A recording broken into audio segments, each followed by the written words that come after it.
Hello. Good morning, GM everybody. I'm your host, Keenan. Welcome to the May 5th, 2022 weekly DXdao Community Call. Today we're going to be chatting all about the stake treasury assets, the DXD buyback, and a couple more topics. I'm going to put the agenda here in the chat in case you haven't seen it in the events channel here on Discord.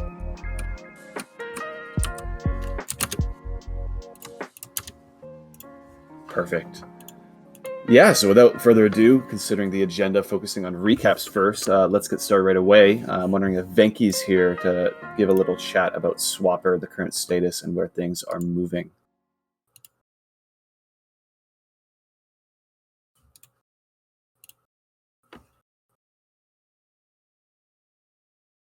Hello. You hear me? Yeah, welcome to the stage. Yeah, thanks, man. I'm in a parking lot, so if you can't hear me clearly, just let me know.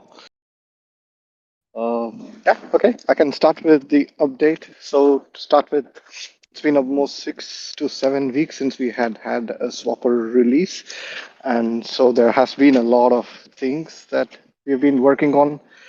To start with, on the DApp, we have worked on a new swap box, which is pretty much a fresh feel of UI and UX. It adds USD price, and then it also has this alternate receiver when you do a swap and swap. So you could do swap and send, and then it also reduces the clutter in the UI so that it's a bit more cleaner.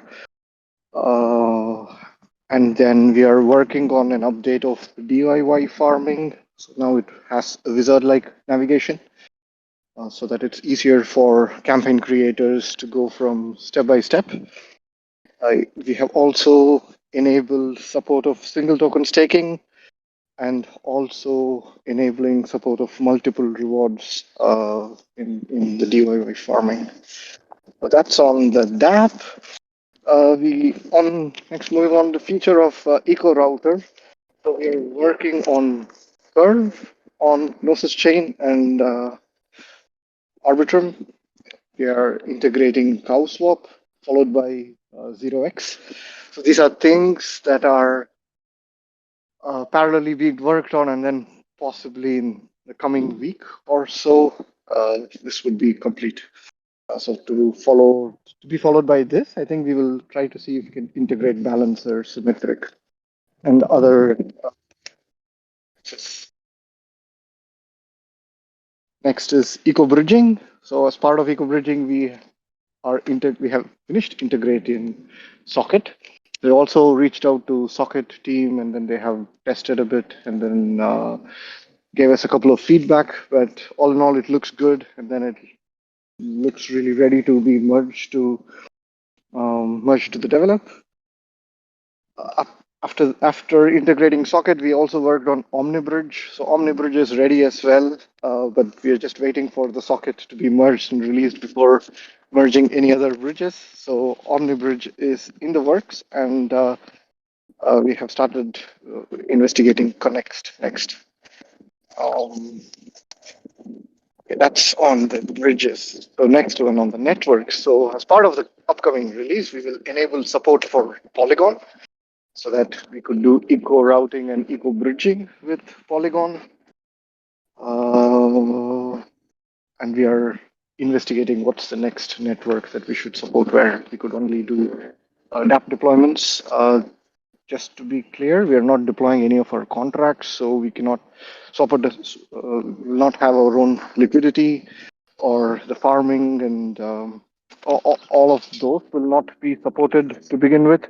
Then we will enable support on multiple networks and then see which network has good traction to deploy contracts. So that's all on Swapper. Awesome. Thank you very much, Venky. I'm just excited to hear Connect is coming. I love using it all around Gnosis Chain, Polygon, etc.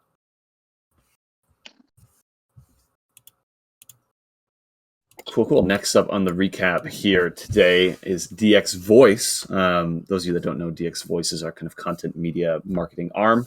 I'm going to give a little bit of a quick recap into what's going on the DX Voice side of things. First of all, focusing on event planning here in the coming quarter. obviously focusing on where DXDAO's presence will be, where we're going, what kind of footprint we'll have at those places. So I'm not sure if there's anything to formally say yet, but we do have some events coming later in the year that we'll be attending physically. And kind of springing out of that conversation, of course, is focusing on our budgetary sheet and key metrics, focusing on that a lot recently. As a result, we're going to be focusing on a larger DXDAO kind of budget discussion, I believe, Friday. So that'll be a fun one to tune into this Friday on the product strategy call. You can find that on Jitsi, meet.jit.c/DXDAO, I believe 1500 UTC. And yeah, besides that, one other large thing is working on some interesting branding for several of our products, namely, and the only one that we have mentioned vocally so far is Carrot. There is more in the work. And I don't believe that we're ready to tease anything here yet, but we are working on a neat, bold redesign of Carrot. So look forward to that coming soon. So super quick sneak peek into DX Voice here. But that will take us to our next topic, just checking that we have Dave in the call, but I'm not seeing him.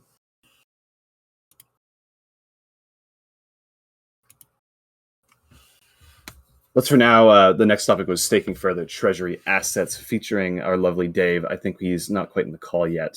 So let's skip that for now. Chris, do you want to chat the DXD buyback, adjustments, extension, and transfers first here? Yes, just grabbing the link to it now because it is actually a long title, or not really that long, but a very specific title. So this is, there it is. So this is a discussion that is, or the culmination of a discussion we've been having the last couple of weeks, last couple of months on the future of the buyback. And I think it's a good place to kind of pause and look at some of the history of DXD. May is a pretty important month. We're just 2 years away from when DXdao launched the DXD bonding curve, which kicked off a lot of activity going into DeFi summer. And then May of 2021, just almost a year ago, DXdao passed the DXD buyback program signal proposal. So that kicked off the DXD buyback program, which is now acquired, I believe, 13,300 DXD. There have been some adjustments and clarification along the way, especially regard to like accounting and how the trades are executed.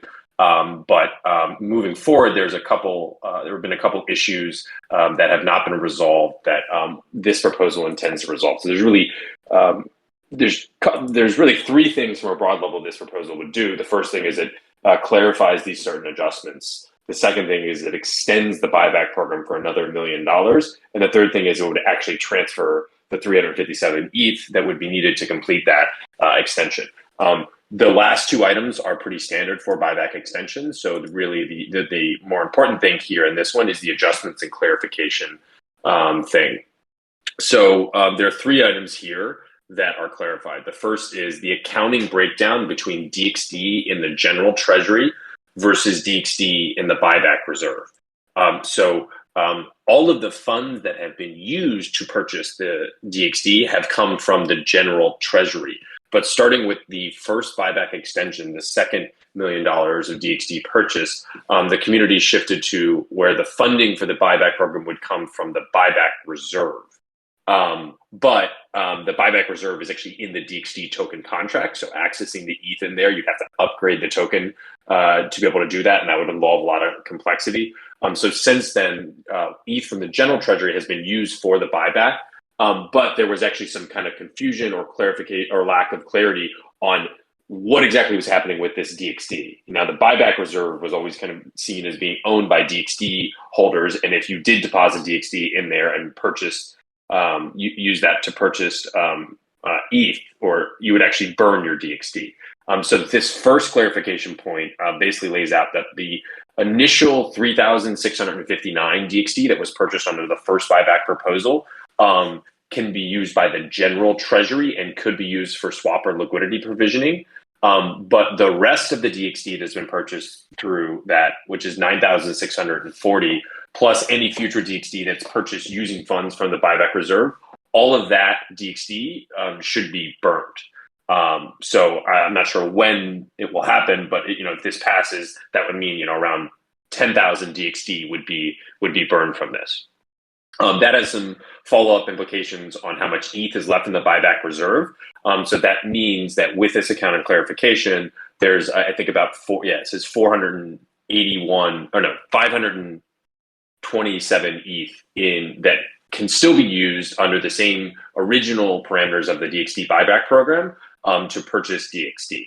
So that would be, depending on the price of ETH, maybe another $2 million in purchases, one of which is being extended right here in extension number 8. The second clarification is a very, very minor clarification on NAV.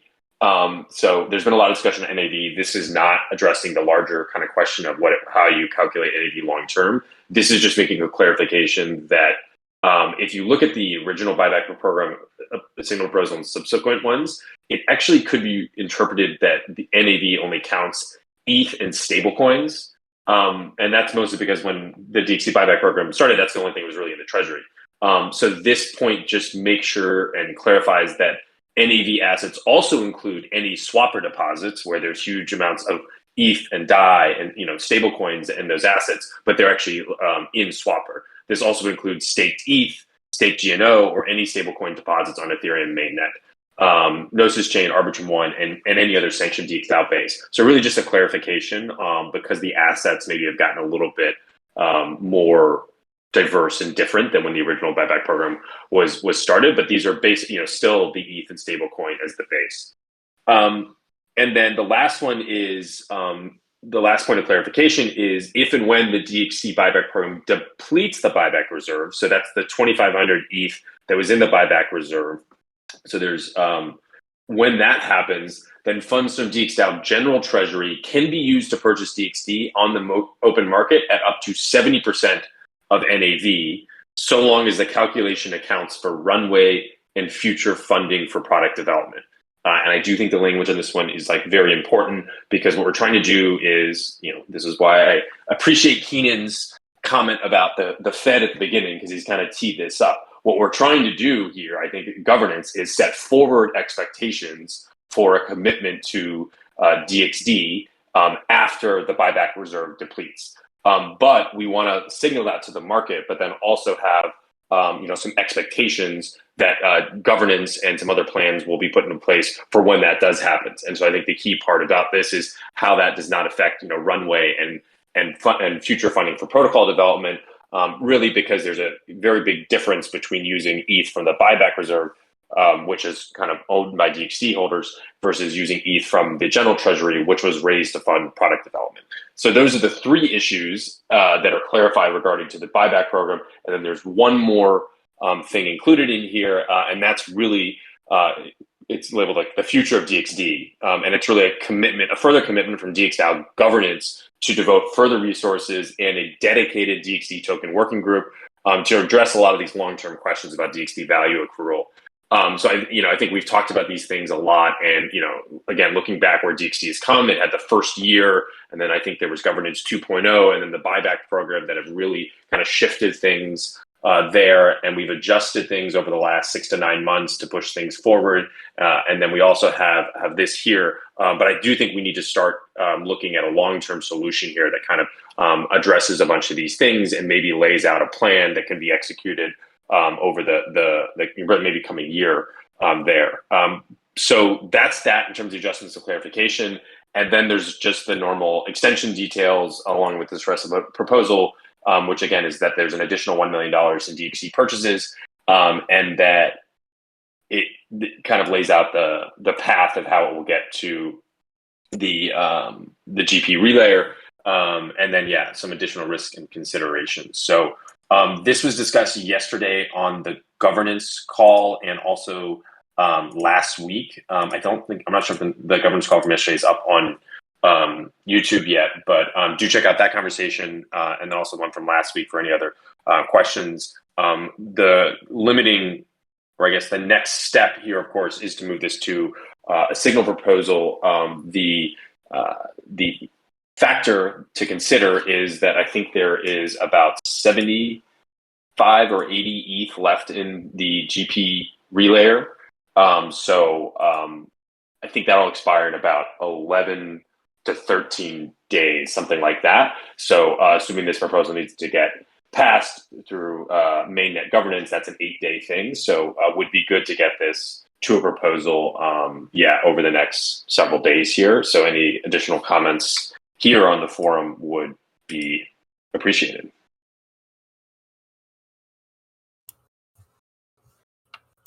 Excellent. Thank you very much, Chris. I just want to say I'm very excited about the Future of Dxd section, as you mentioned in the document on the forum. I know I've said this a couple of times now on a couple of calls, but very interesting and very happy to see that moving along now. See Keenan in his bed late at night thinking of the Fed and the future of DXd. And DXd, yeah. Keeps me up, man. That's why I'm not sleeping, apparently. At the same time. All right. Well, let's chat very quickly here. Swapper and Carrot upcoming farming campaigns, and that's for this coming week on May 12th here at 2022. I'm going to drop a link and a photo here in the chat if it will let me.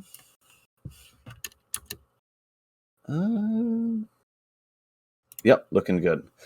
Cool. So this is the Swapper distribution sheet. Will be shared on social media if it hasn't been already. But basically, the upcoming campaigns include most of the usual offenders on Arbitrum and Gnosis Chain. Obviously, we have a plethora of interesting Carrot campaigns and GNO campaigns running yet. Interesting factoid. This coming campaign here on the 12th was supposed to be the last emission of the GNO that was given to us for Swapper emissions.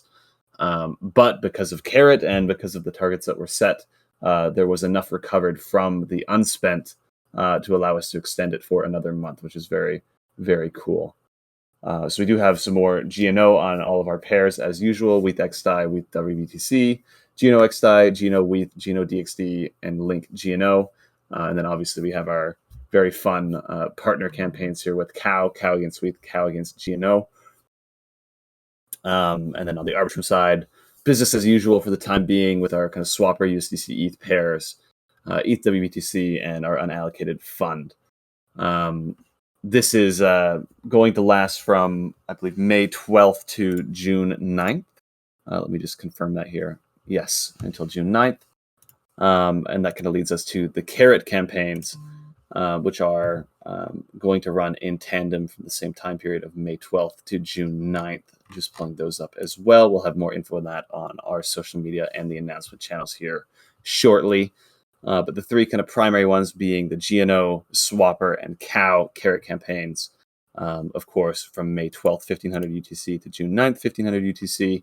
The GNO Carrot will have 66 GNO in the Carrot, another 66 being distributed raw on the pairs that were mentioned before. The condition will be, what is the average TVL of Swapper Gnosis Chain between the two dates, no payout below 10 million and max at 30 million. Swapper follows the same metric here, average TVL of Gnosis Chain with no payout below 10 million and max at 30. And that will have 39,200 Swapper. And last but not least, the Cow Carrot, same dates, will have 50,000 Cow using the Carrot with the condition, what is the average TVL for the Swapper Gnosis Chain Cow ETH pair from May 12th to June 9th.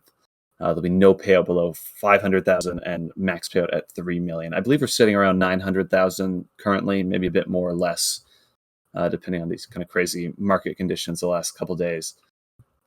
So a nice fair stretch goal there with 50,000 Cow bonus reward, and of course the regular Cow distribution of 50,000 alongside that. There's also going to be a couple other campaigns for partner pairs, including AGF, HND, and Hopper, I believe. Those are going to be established a little bit closer to the launch date. They're going to be dealing with the remainder of the Carrot campaign, whatever isn't spent on the previous campaign. So expect those to come a day or two after May 12th when the rest of the campaigns launch.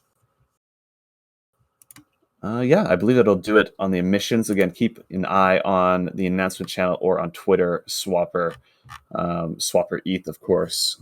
They'll get some more updated information on the upcoming campaigns. You can also find them in the UI starting in the next couple of days. Cool. That takes us to the next topic here, and that's staking further treasury assets and the current state of staked treasury assets. That's a little bit of a tongue twister. I'd like to invite you, Dave, up to the stage and maybe chat a bit about the current status and then a bit about the discussion on further staking. Hello, this is Dave. So Welcome. thank you very much. So talking about the staked ETH, so there's a post on the forum by Jordan from Stakewise to increase our amount of staked ETH. So DXdao currently holds around 1,000 staked ETH split through the 3 liquid staking options: Lido, Stakewise, and Rocket Pool, which is also somewhat the spectrum of decentralization of them, starting with Lido on the one side, which is really the more centralized option, to Stakewise, which is somewhere in the middle, and Rocket Pool, which is taking like the extreme decentralization approach. And we currently have 1,000, like I said. Most of that, or like half of it, is sitting in Lido, with smaller amounts in Stakewise and Rocket Pool. And we've had these for a while now, so we've kind of been able to, understand more how the tokenomics of each of them works. So each of them actually has a different way of dealing with like the rewards. Of course, you're accumulating rewards in ETH2, so the way these are accumulated are different per the various tokens. So Stakewise, for example, who has currently posted the proposal, you actually get a second reward token. So it's kind of very simple, like one Stakewise ETH always corresponds to one ETH deposited into the ETH2 validator system, and then separately you accrue reward Stakewise. And there are markets today where you can actually trade this 1-to-1 for Ether as well, which means that with Stakewise you can actually compound your rewards, or you could sell them and use them for funding products, etc. It's really up to you. While on Lido, for example, it's just rebalancing, right? So actually the Lido API will drop over time because a large amount of the Lido token will just be reward ETH, but that's also priced in, right? And Rocket Pool is actually, it just increases in value, the token itself. So that's kind of like the main tokenomics differences. And we actually spoke with Stakewise as well in ETH Amsterdam, and they're like very committed to decentralization. So they're taking like a bit of a balanced approach.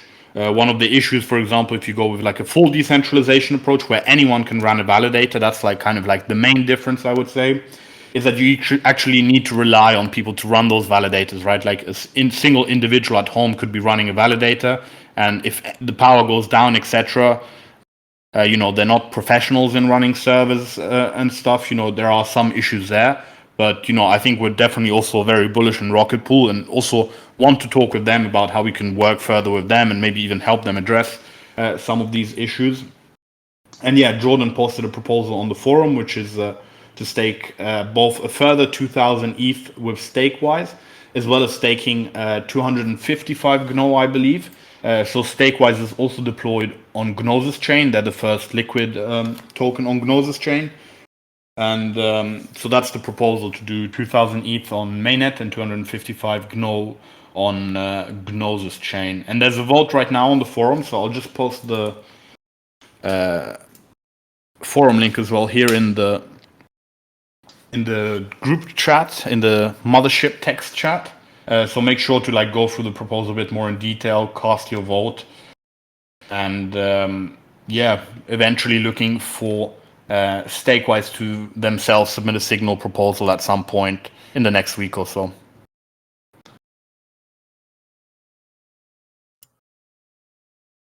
Awesome. Thank you, Dave. Sorry, go ahead. Well, I was going to read, or I could tell you in comments, I was going to ask something similar.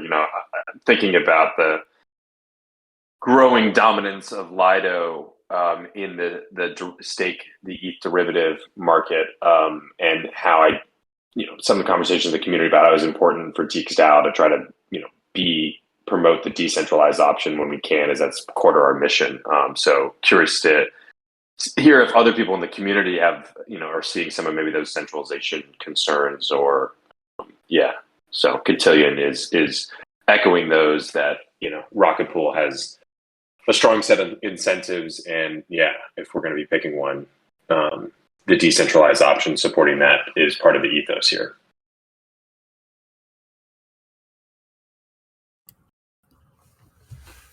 Yeah, completely agree. Just laughing right now on how we were both so eager to step in and read Quintilion's great comments here in the chat. Honestly, I was going to ask the question of like, what do people think? And I was going to call out Quintilion and be like, maybe you have like thoughts on whether you're concerned about Lido's monopoly. So he did it. He beat us all to the punch. He tends to beat us to the punch here with the comments in the chat. Excellent. Yeah, I'm not sure if anyone on stage here has any more questions or follow-up to further treasury assets. Maybe a question or kind of conversation starter that I kind of read in the forum, Dave, is there was some comments. I believe I'd have to pull the forum thread up to properly credit Ripotch, I believe. Apologies if I butchered the name, but there was an implication that we should be perhaps participating in some kind of token swap, as Dave said, and or purchasing some DNO, lining ourselves up with the success of the token and that it's a good buy. I'm curious if there's any thoughts from your end, Dave, or maybe a bit more context on that discussion. Yeah, so I must admit it was just a thought that came to my mind, so nothing concrete there yet. Of course, it takes two to tango, so if it's something we want to explore, we also have to chat, of course, with DXdao. And of course, as Ripoche also mentions, one of the issues typically with DAO to DAO trades is that everyone values their token more, right? So it's always about finding a balance there. But I think, I think we have good relationships with Gnosis, and it's definitely something we can explore and see how it goes. And, if there is a general sentiment as well in the DAO to acquire Gnosis separately of that, that's of course something we can explore as well, right? And of course, the staking options right now are more attractive on Gnosis chain, but this is also something we spoke about yesterday on the governance call, is where the yield is coming from, and if it's incentivized by Gnosis themselves, how long will it remain so much higher than Ethereum. And but that's pretty much it. So I would say it was just a comment in the forum, nothing concrete or so yet around it.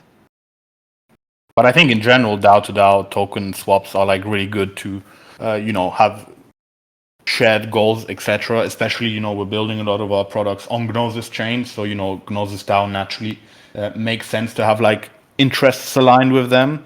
But there are probably also a lot of other protocols and DAOs which it would make sense to explore with. It's always, I think, a tough process to go through, but we shouldn't. We should definitely be open to it. Yeah.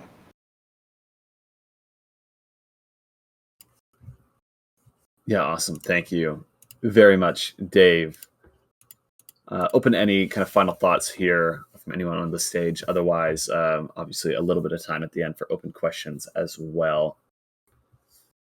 Considering that, let's chat our last kind of topic here on the agenda. It's more of a call of attention to a couple of interesting things. First of all, the ETH Amsterdam Recap. We mentioned this last week on the community call. It is live now. I think actually it may have been live on the last community call, but if you have not read it yet, absolutely fantastic written piece by What For or Wayne here surrounding ETH Amsterdam, all the events, all the talks, all of everything that you could ever want from DXdao at ETH Amsterdam. So highly recommend taking a look at that. I have linked it in the chat, trying not to step on the ENS discussion going on here for those of us audio listeners, anyone listening to the audio recording.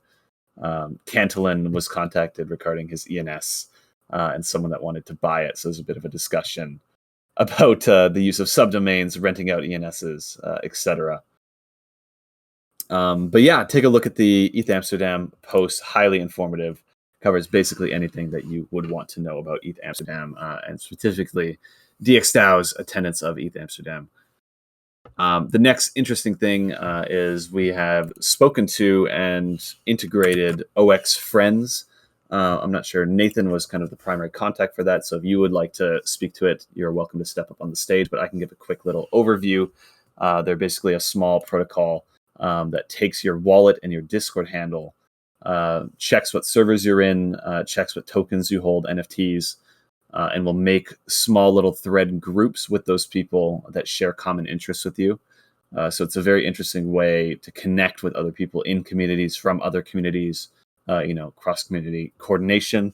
I've dropped a link here in the chat if you want to check it out. Under the DXdao category, it's Make Friends, the Make Friends channel. It has some raised hands. There's some very brief instructions there. We're just kind of playing with it, testing it out for now. But if you input /make friends, you should have a bot window pop up saying that you've made the right command.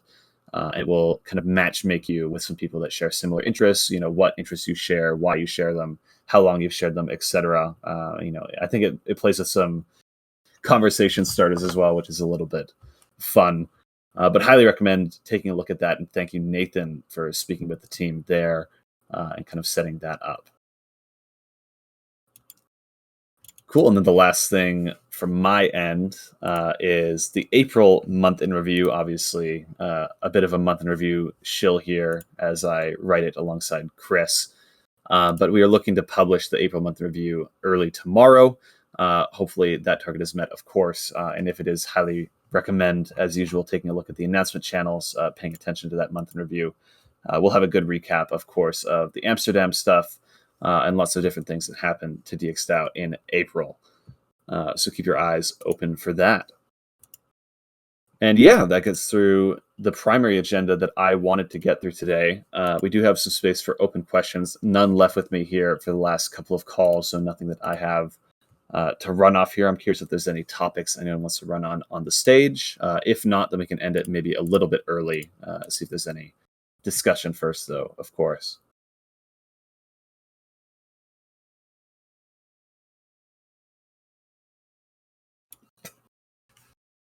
I feel like we expended most of our fun topics here at the beginning of the call, not recorded. Maybe we should be recording those fun ecosystem topics. Right. Good point by Nathan. We should have the beats running here for this kind of outro. Yeah. It's like, I don't think it's a disco. I mean, is there such thing as a silent disco? Oh, look. I just saw the lo-fi beats in there. For but a moment. Yeah, see, these are beats. This is like good, yeah. It was like earlier, it seemed a little, yeah, I need my beats. A little less beat, a little more beat. It's all lo-fi to me, I'd say. Just a quick call of attention here from Quintillan in the chat. Call attendance peaking at 26 and hanging on to that until the end. Really love Quintillan's kind of the history scribe here for the community calls, showing up weekly, sharing his thoughts, and hanging on to the scribe of how many attendees is very interesting. And hanging on to his ENS domain name with diamond hands. Yeah. Unless she's got a plan to do something exciting with it. What's your price, Quintillan? How much would you need to let go of Quintillan.e?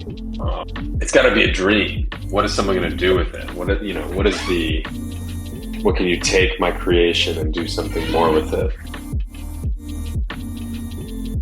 I mean, it's again, maybe the irony that everyone's getting, which is awfully ironic that a name Quintillan is, I don't know, being auctioned off, or because obviously it means like the Quintillan effect is those closer to like the creation of money always like benefit from that. So those close to the name Quintillan.eth are benefiting from it. Quintillan says when she creates a second private spaceflight entity like Elon Musk's SpaceX, I'll give her the name. There you go. For those of you audio listeners.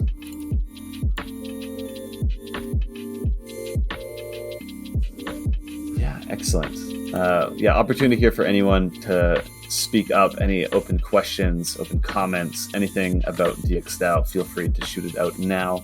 Otherwise, we'll wrap this up in the next minute or two. Seeing Nathan is calling Quintillan AI or Craig's brother from another mother. is quite fun.